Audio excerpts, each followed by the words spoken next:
Tengo el placer ahora de invitar a James Robinson a que nos imparta su charla.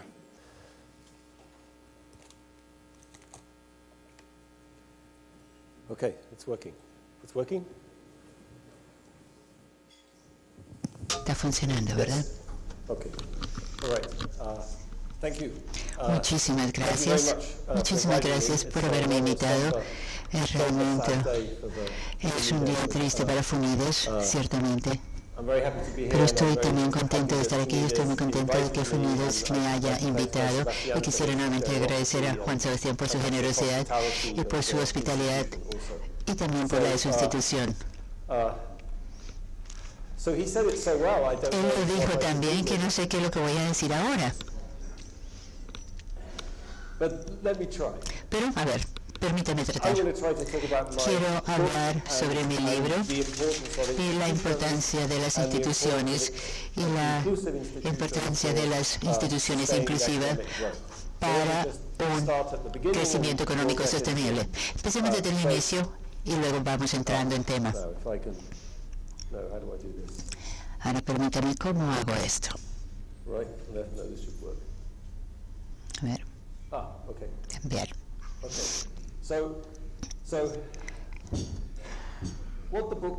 Lo que hace el libro es proponer una manera de pensar por qué algunas partes del mundo son pobres y otras partes del mundo son ricas. Y es una teoría que se basa en las diferencias institucionales. Hay muchas maneras de pensar el por qué algunos países son exitosos económicamente y otros países no son tan exitosos económicamente, pero esto se basa en un análisis basado en las expectativas y me voy a dar ejemplos muy específicos sobre lo que quiero decir a medida que avanzamos. Pero piensen en las instituciones como las reglas, las normas de la sociedad que ofrece paquetes de incentivos y oportunidades que impulsan la creatividad, los talentos, a las energías de las personas de un lado o de otro.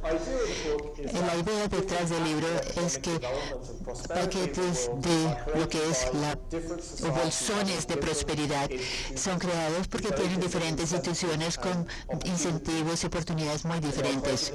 Y voy a tratar de mostrarlo a la medida que voy avanzando. La primera pregunta que tal vez ustedes pueden tener es si estoy hablando de las instituciones y algunas instituciones que crean prosperidad y otras instituciones que crean pobreza. La primera pregunta que uno se hace, bueno, ¿qué instituciones? Esas son como muy vagas. Entonces permítame con un ejemplo muy específico acerca de los dos hombres más ricos del mundo, Bill Gates y Carlos Slim, que es un ejemplo del capítulo número 1 del libro. Y pregunto cómo es que Bill Gates y Carlos Slim generaron su dinero. Y cuando entro en ese tema, van a poder ver que generaron su dinero de diferentes maneras y eso se debe a las diferencias en el entorno de las instituciones, tanto en los Estados Unidos como en México, que empujó su talento, creatividad y energía en distintas rutas muy diferentes. Entonces, los dos hombres más ricos del mundo, y voy a hablar del aspecto económico. ¿Cómo es que Bill Gates creó su fortuna? Todos sabemos, todos tenemos una computadora con Windows y la hizo a través de innovación en el software de Microsoft. Así es como Bill Gates creó su fortuna. ¿Cómo es que Carlos Slim creó su fortuna? Bueno, lo hizo a través de monopolios. Con monopolios de telecomunicaciones. Empezó en México y lo empezó a regar por todo el mundo en América Latina, Colombia y demás. Y esas son ambas maneras de crear fortuna. Pero lo interesante de esto es que hay dos maneras de crear riqueza. Es que tiene consecuencias sociales muy diferentes. Bill Gates hizo impacto en la economía de los Estados Unidos y llevó a muchas personas, millones de personas en el tema del software, desarrollar sistemas, hardware, software. Él se volvió un hombre muy rico y creó gran cantidad de riqueza de manera más amplia dentro de la sociedad a través de la innovación. Y voy a retornar a este tema de innovación porque esta palabra inclusive está muy conectada asociada a la palabra innovación, como se los voy a demostrar. Y desde la década de los 50, Robert Solow, el economista de MIT, Solow, que ganó un premio Nobel, él nos decía que la diferencia entre los países ricos y pobres se trata de la innovación, se trata de las diferencias en las tecnologías, en las maneras en que la productividad mejora la competitividad, que crea valor. Entonces la innovación, tecnología, eso era lo que era clave en ese momento y eso era lo que Bill Gates estaba haciendo. Pero eso no es lo que Carlos Slim estaba haciendo. Y él tiene una implicación muy distinta para la economía. Por ejemplo, se hizo un cálculo de los costos de los monopolios en México en telecomunicaciones. El cálculo que se hizo, que es un estimado bastante muy conservativo de lo que es el peso muerto se redujo el PIB 1.8%, y la razón por la que esa estadística es tan interesante es que es mucho más que la fortuna personal de Carlos. Entonces no se trata de mover fortunas de los nacionales de México y dárselo a Carlos Slim, sino más bien es cómo tiene que ver cómo se genera la riqueza y cómo se distribuye, y que tiene consecuencias masivas en la sociedad. La siguiente pregunta que surge, ¿por qué funcionó de esa manera? ¿Por qué es que Bill Gates no se convirtió en un monopolio? Este es el punto y de esto se trata. No se trata de la historia de Bill Gates si era bueno y Carlos Slim que sea malo. No, era hombre de negocios, muy energéticos, hombres de negocios talentosos, pero su energía fue empujada de maneras distintas porque las instituciones bajo las cuales estaban funcionando. Carlos Slim, todo el mundo quiere ser monopolista. Los intelectuales quieren tener monopolio. Si leemos la riqueza de las naciones, se trata de los monopolios. Pero había algo en la manera en que Bill Gates hacía las cosas, y aquí lo podemos ver. Aquí tenemos a Bill Gates en Washington, D.C., jurando decir la verdad, toda la verdad y nada más que la verdad. ¿Y qué es lo que está haciendo aquí? Está haciendo una presentación. Cuando Bill Gates trató de ser monopolistas, las autoridades en los Estados Unidos eran un impedimento. Estaban entre él y los monopolios. Y eso es una larga tradición en Estados Unidos, antimonopolio. Aquí tenemos otro ejemplo que regresa 100 años atrás. No es Bill Gates. Esta es la Standard Oil Company, y lo ven el nombre ahí en las diapositivas. Este es un pulpo de Rockefeller, esta empresa petrolera, y puede ver que está envolviendo los tentáculos acerca del Capitol Building y acerca de Standard Oil Company. ¿Qué pasó? Fue rota por la legislación antimonopolio en los Estados Unidos.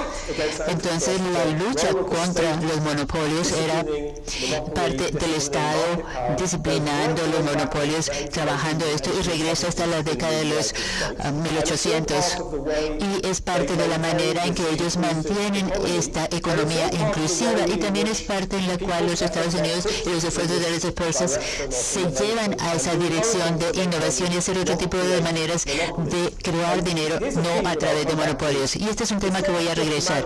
No es simplemente que el Estado de México no tenía regulaciones antimonopolio, tienen muy buenas, pero es muy difícil de implementar porque no tiene la capacidad para implementar esta legislación antimonopolio contra las personas a nivel individual. Entonces lo económico aquí en estas instituciones que canalizan a través de la innovación versus lo que son las instituciones que canalizan a través del monopolio, crean impactos muy diversificados, diferentes. ¿Y por qué funciona de esta manera? En el caso de los Estados Unidos, en el caso de Bill Gates, casi tiene algo que ver con el gobierno, con el Estado. El Estado tiene la capacidad para disciplinar Bill Gates, para llevarlo hasta Washington, D.C. y a explicar las leyes antimonopolios. Quiero que ustedes empiecen a pensar qué hay detrás de estos incentivos económicos y las oportunidades. Y la oportunidad aquí es clave. En la industria de software, las personas empezaron a inundar lo que era la industria de software. En los monopolios habían barreras, nadie podía entrar en esa Y eso es lo que pasa con los monopolios. Hay grandes barreras para entrar. Entonces también crea diferencia en las sociedades.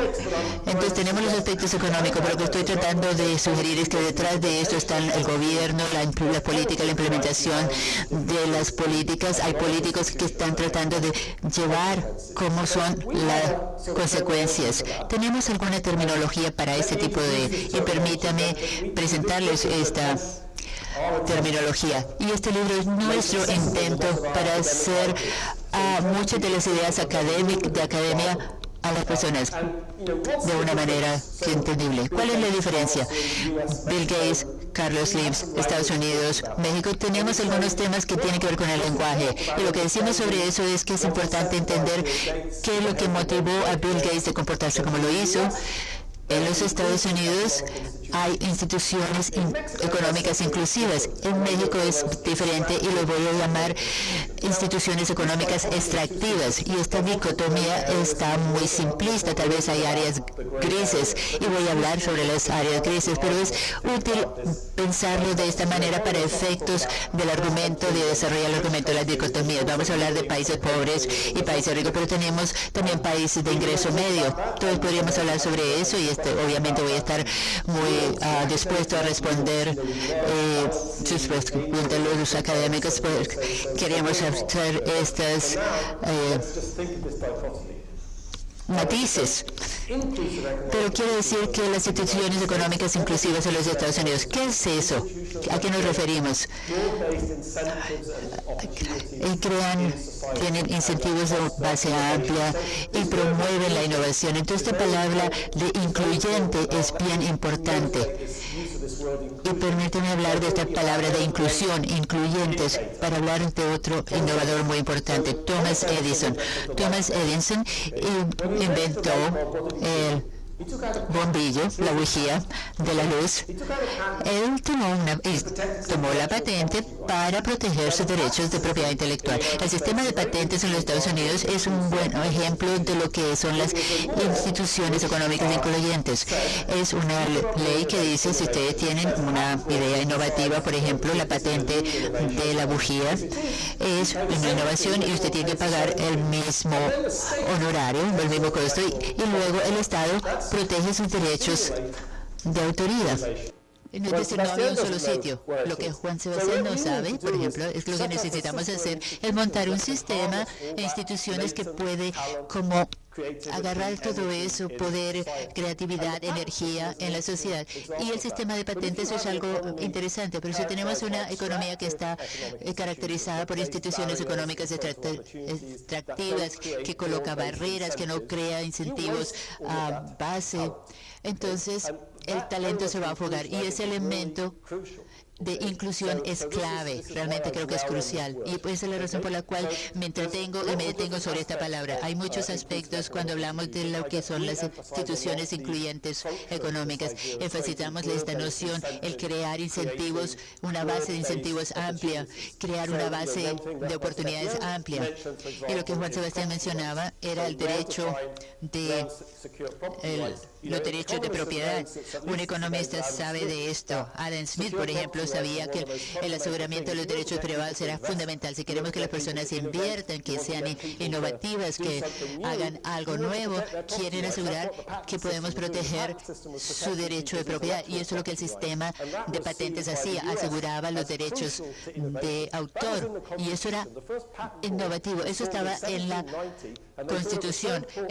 La primera patente fue en 1880 y Thomas Jefferson, un tipo importante, trataba de decir si esto era patentable o no. Y desde el inicio, esto fue clave, estaba inmerso desde los primeros momentos, aún en la conclusión. Entonces, esta dicotomía, instituciones económicas incluyentes y instituciones económicas extractivas, con este ejemplo del monopolio o no.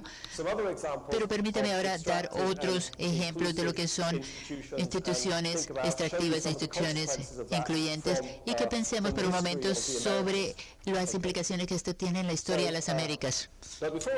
Pero antes de hacer eso, voy a llenar algunos de mis comentarios acerca de las políticas. Entonces, cuando yo comparé México y Estados Unidos, ustedes pudieron ver que la línea detrás de esta diferencia en las instituciones y oportunidades e incentivos eran las políticas. Nuestro libro trata, sí, sobre la economía. Nosotros somos economistas, pero también, si ustedes quieren entender la variación en las instituciones económicas alrededor del mundo, hay que pensar también en las políticas, porque las instituciones no aparecen porque algún profesor de la Universidad de Chicago llegó y les dijo que debían hacer las cosas de esta manera. Bueno, algunos en Chile. Pero aquí son demasiado sensibles para hacer las cosas así. Esto tiene que ver mucho con la política. Entonces, las sociedades colectivamente deciden qué instituciones quieren tener a través de un proceso político. Nosotros enfatizamos entonces la política subyacente de estas instituciones. ¿Qué se necesita para tener instituciones económicas incluyentes? ¿Por qué fue que Estados Unidos terminó con instituciones económicas incluyentes y no instituciones económicas extractivas? Fue por la matriz de sus instituciones políticas. Entonces enfatizamos esta conexión entre lo que llamamos instituciones económicas incluyentes e instituciones políticas incluyentes. Primero, el poder tiene que estar distribuido ampliamente en la sociedad. No vamos a tener algo como un sistema de patentes que está abierto a todas las personas bajo los mismos precios y bajo los mismos términos, sin ningún poder político, y que está ampliamente distribuido en la sociedad. Y les voy a dar varios ejemplos acerca de eso. La otra parte que enfatizamos, y esto surgió de mi discusión sobre México y Estados Unidos, es el Estado. Hay que tener un Estado con la capacidad para brindar bienes públicos, para implementar la ley. Es como el Estado de Derecho. Entonces, las instituciones económicas e incluyentes son también instituciones políticas incluyentes. Si uno está trabajando con matemáticas, las definiciones están muy bien, pero a mí me gusta mejor dar ejemplos que definiciones. Y al final creo que voy a dejar muy claro qué queremos decir con eso. Entonces, las instituciones extractivas surgen cuando cualquiera de estas dos cosas fallan. Cuando el poder político está concentrado o cuando un Estado es débil e incapaz de aplicar los reglamentos, las leyes, el Estado de Derecho o un terreno de juego nivelado. Les voy a dar algunos ejemplos. Este es un bellísimo ejemplo para que piensen en la diferencia entre Norteamérica y Centroamérica. Es un ejemplo algo histórico y esta es la asignación de las tierras fronterizas. Cuando la economía mundial comenzó, grandes partes de las Américas estaban escasamente poblados con los pueblos indígenas y de repente toda esta tierra se volvió valiosa y las sociedades tenían que decidir qué hacer con ella. Yo hice una investigación y aquí tengo un mapa. La parte en verde son nuestros cálculos. Hicimos un cálculo aquí viendo la parte en inglés. Son las áreas ya colonizadas y lo que aparece en blanco son las tierras que todavía no estaban ocupadas.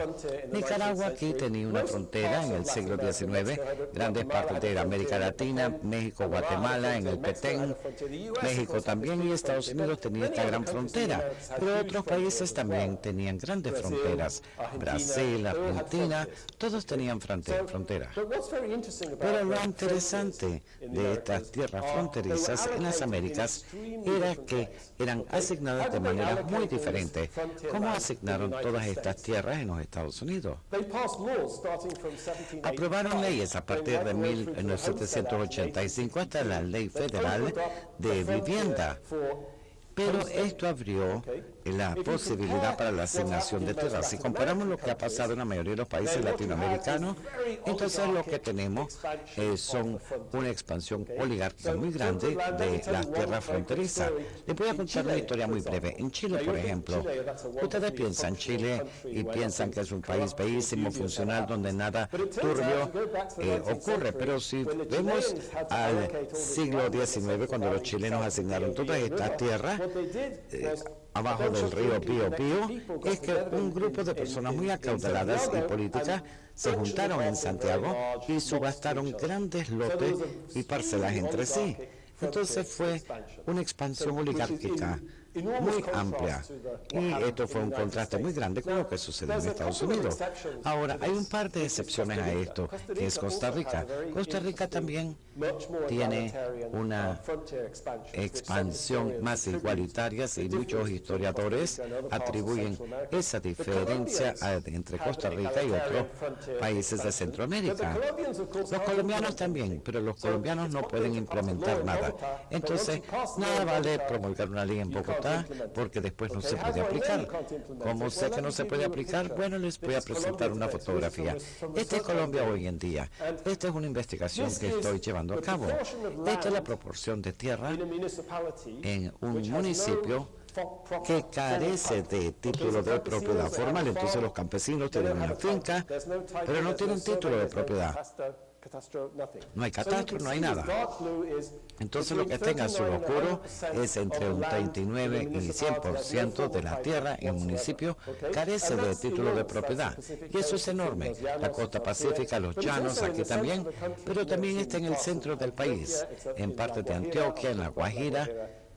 Y voy a hablar de La Guajira más tarde. Esto solamente para mostrarles la escala de esto. Si ustedes van a Estados Unidos, todo el mundo tiene un título de propiedad. No fue que simplemente pasaron la ley de propiedad, sino que le dieron un título de propiedad a cada persona, a cada dueño. Mientras que aquí eso no existe. Hay un sistema totalmente caótico de derechos de propiedad muy mal definido. Un empresario me dijo, un empresario que está tratando de invertir en los llanos, si uno trata de comprar un pedazo de tierra, hay que encontrar a las personas que tienen título.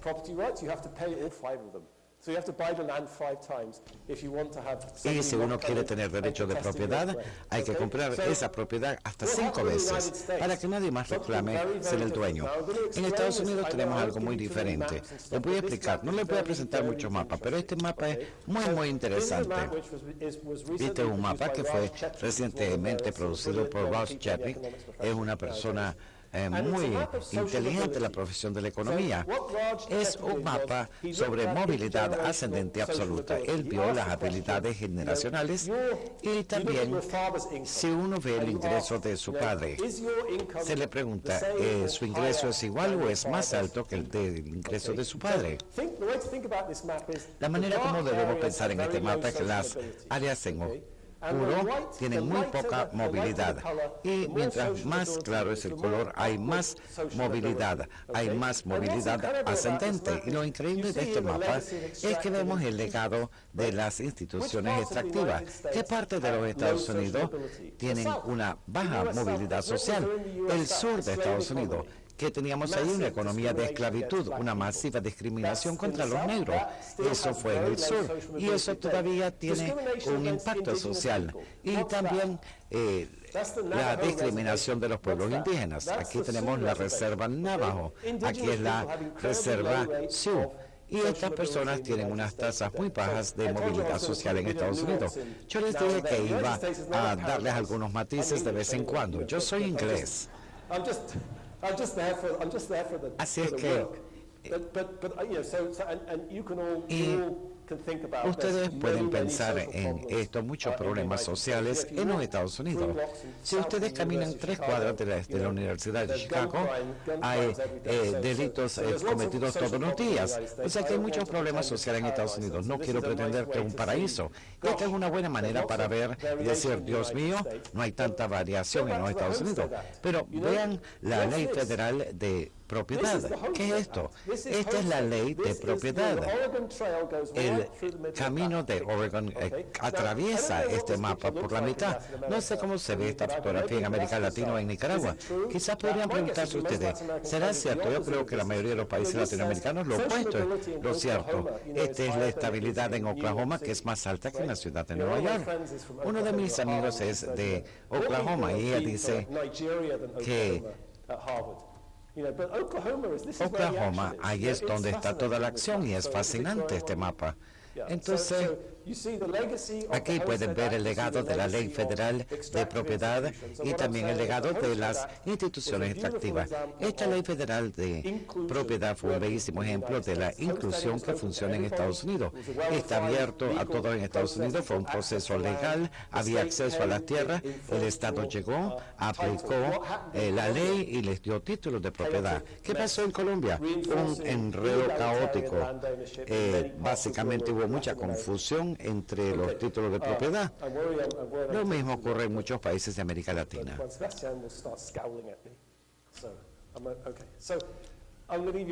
Ahora les quiero dar otro ejemplo breve.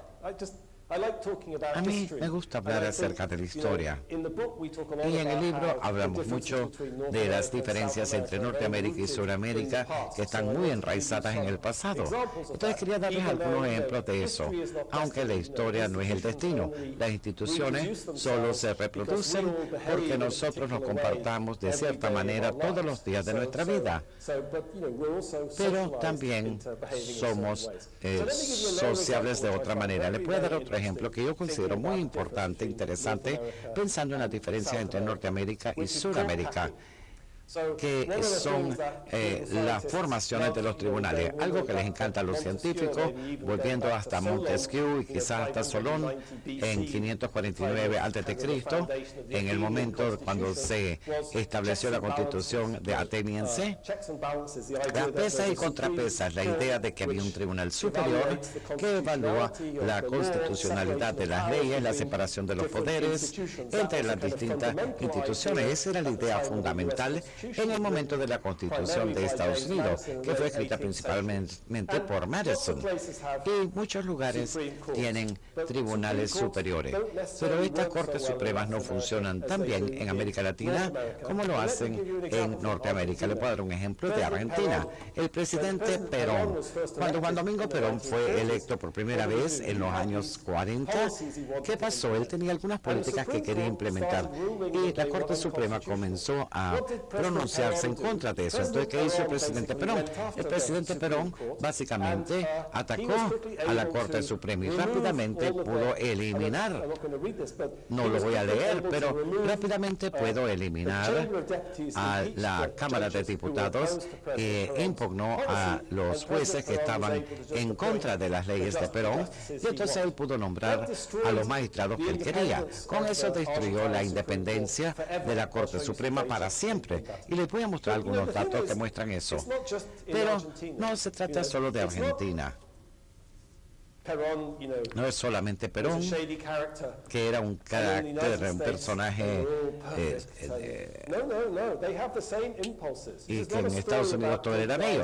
No, esta no es una historia de los buenos o los malos o las diferencias culturales. El presidente Roosevelt llegó al poder a mediados de los años 30 con su nueva política del nuevo trato. ¿Qué pasó con esa política? Cayó al suelo, a la Corte Suprema no le gustó y dictaminó que era inconstitucional. Franklin se molestó igual que el presidente Perón y propuso algo similar, aunque un poco más sutil, pero tuvo el mismo efecto. Básicamente dio muchos discursos y dijo, bueno, ustedes saben que los magistrados son muy mayores, no pueden hacer las cosas debidamente, entonces deberían de jubilarse. Y daba de paso que los mayores eran los que no le caían bien a Roosevelt. Pura coincidencia. Entonces él propuso un plan similar para empacar a todos los magistrados y sacarlos de sus cargos a fin de poder nombrar los magistrados que él quería. Lo interesante es que las personas aceptaron eso, incluso en su propio partido. Roosevelt tenía un gran mandato y una gran mayoría en la legislatura para implementar este nuevo trato, pero no lo tocaban. Decían, no. Y el nuevo trato de Roosevelt colapsó. Aquí tenemos los datos. Les prometo que es el único gráfico. No sé, este es el periodo promedio. Piensen ustedes que es el número promedio de años que un magistrado de la Corte Suprema funge en su cargo después de su nombramiento. Pueden ver que aquí la Corte Suprema en Argentina, esto fue en el momento de la Constitución, en Estados Unidos comenzó antes. No le fue tan mal en el siglo XIX. Llegaron hasta aquí, después llegó Perón y colapsó. Pero volvió a colapsar de nuevo cuando llegó la administración Kirchner. Y aquí pueden ver que en Estados Unidos el periodo promedio de años de los magistrados en la Corte Suprema se mantiene bastante estable. En Argentina colapsa, cae y se queda ahí. Cada presidente que llega al poder en Argentina trata de que los magistrados que están en sus funciones renuncien para que él o ella pueda nombrar los magistrados que le gustan. Cuando el presidente Menem llegó al poder, después de la transición a la democracia y después del presidente Alfonsín, cuando llegó Menem dijo, esto es un ultraje, saquen a estos magistrados, deben renunciar, deben irse, yo debo nombrar a mis propios magistrados. Y ellos dijeron, no, así no es como funciona en una democracia. Y Menem se molestó y tuvo que ampliar el número de magistrados para él poder nombrar a sus magistrados. Entonces, hay resultados muy diferentes con respecto a las pesas y contrapesas de un sistema. Ustedes podrán estarse preguntando, bueno, esto es interesante, parece que no les iba tan mal aquí.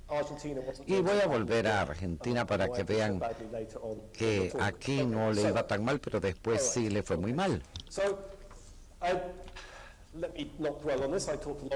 Bueno, ya hablé bastante acerca de esto. Las instituciones económicas incluyentes son importantes porque estimulan los incentivos y las oportunidades, y eso estimula la inversión y estimula los negocios, el empresariado les da oportunidad a las personas para que recauden dinero y básicamente amplía el poder de los mercados, pero no solamente de los mercados, sino que mercados incluyentes. Yo conozco a un profesor de la Universidad de Chicago. Esto no es un Milton Friedman-esque. Esto es una inclusión. Los esclavos tenían mercados, ellos vendían y compraban, pero esta oportunidad de inclusión es muy importante. Entonces yo enfatizo eso, pero también quiero enfatizar. Nosotros podemos entender esto desde un punto de vista intelectual, pero no hay ninguna razón política por la cual la economía debe organizarse de una manera incluyente. ¿Y qué podemos decir de las instituciones extractivas? Ustedes quizás están aquí sentados y diciendo, bueno, me parece que le están diciendo que estas instituciones incluyentes crean derechos de propiedad con una base amplia, incentivos, inclusión, y eso tiene que estar asentado en instituciones políticas incluyentes, pero posiblemente están pensando en algunas instituciones que no calzan en esa dicotomía. Entonces, ¿podemos tener crecimiento bajo instituciones extractivas? Sí se puede. Pero no es sostenible. El mejor ejemplo que tenemos en el libro es el de la Unión Soviética. Posiblemente ustedes recordarán que la Unión Soviética era considerada como una historia de éxito fabuloso, con un crecimiento económico fantástico. Cuando yo fui a la Escuela de Economía de Londres nos decían que si queríamos tener crecimiento económico bueno, teníamos que tener una planificación centralizada como la Unión Soviética, porque la Unión Soviética creció muy rápidamente desde finales de los 1820.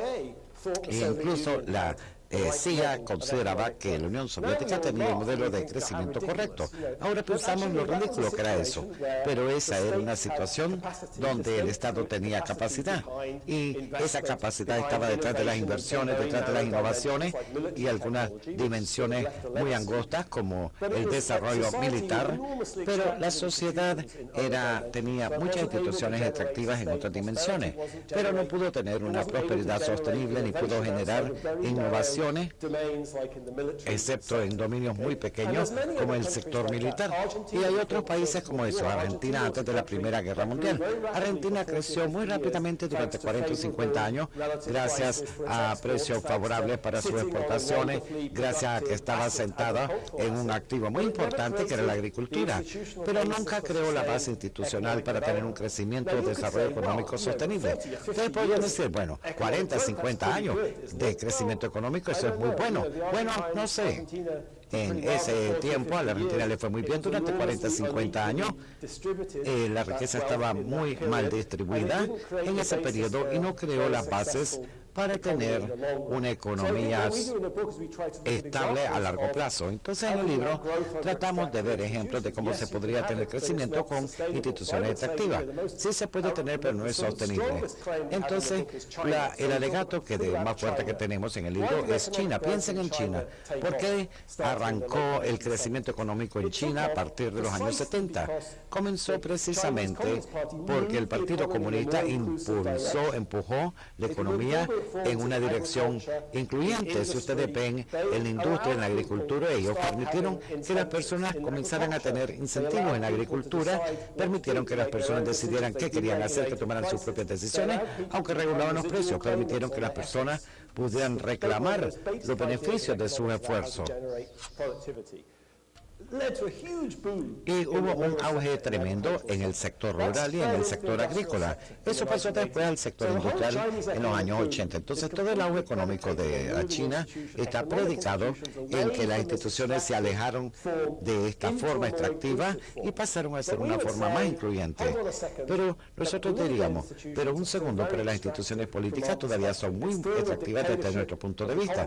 Sigue siendo una dictadura del Partido Comunista, no hay ninguna independencia judicial, todo está al antojo del Partido Comunista.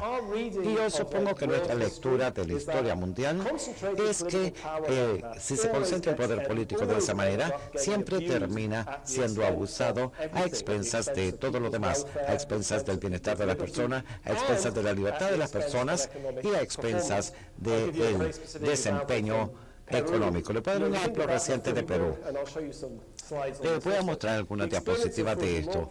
La experiencia de Fujimori o el Fujimorismo es exactamente eso. Fue un periodo cuando el presidente Fujimori estaba en control. Él se puso pesas y contrapesas, hizo cosas muy buenas, reformas económicas, hizo que el Banco Central fuera independiente y la economía iba muy bien. Pero de repente concentró demasiado el poder y ese poder fue terriblemente abusado. Y creo que esa es la historia general. Podemos ver China y podemos decir, ha estado creciendo tanto en los últimos años, pero la Unión Soviética también creció durante 40, 50 años. Podemos estar en desacuerdo con respecto a eso, pero eso es lo que nosotros decimos en el libro. Quiero volver al periodo colonial. Hay muchas discusiones sobre la historia en el libro, pero permítanme decir algo sobre el periodo colonial porque creo que es una discusión conceptual muy importante cuando hablamos de instituciones. Cuando hablamos de instituciones extractivas y de instituciones incluyentes, a veces podemos pensar en la ley o la falta de aplicación de la ley, pero algo que es importante es lo que las ciencias sociales llaman instituciones informales. Muchas de las realidades institucionales en los países de América Latina, incluso en Estados Unidos, es informal. Pero mi ejemplo favorito de la historia latinoamericana es obedezco pero no cumplo. Obedezco pero no cumplo. Eso es algo famoso que los criollos y las élites decían cuando llegaban órdenes de España. Obedezco, pero no cumplo. Y si pensamos a algún nivel profundo, la falta de implementación de las normativas y leyes en América Latina pueden datar desde el periodo de la colonia. Algunas personas podrían decir, bueno, pero este no es un problema de las instituciones, sino que es un problema de la falta de institucionalidad. La sociedad funciona de una manera bastante informal, basado en redes sociales y conexiones, sin realmente reglas bien definidas. No hablamos de la falta de institucionalidad, porque mi propia perspectiva es, yo estudio mucho a las sociedades en África que hasta hace poco no tenían derecho. No habían gobiernos o leyes formales. Pero sí había muchas reglas, habían instituciones, habían normas aceptadas de cómo comportarse o qué esperar. Entonces no sé cómo pensar en esto, pero sí quiero enfatizar este elemento de informalidad. Ese es un gran problema para poder crear instituciones incluyentes.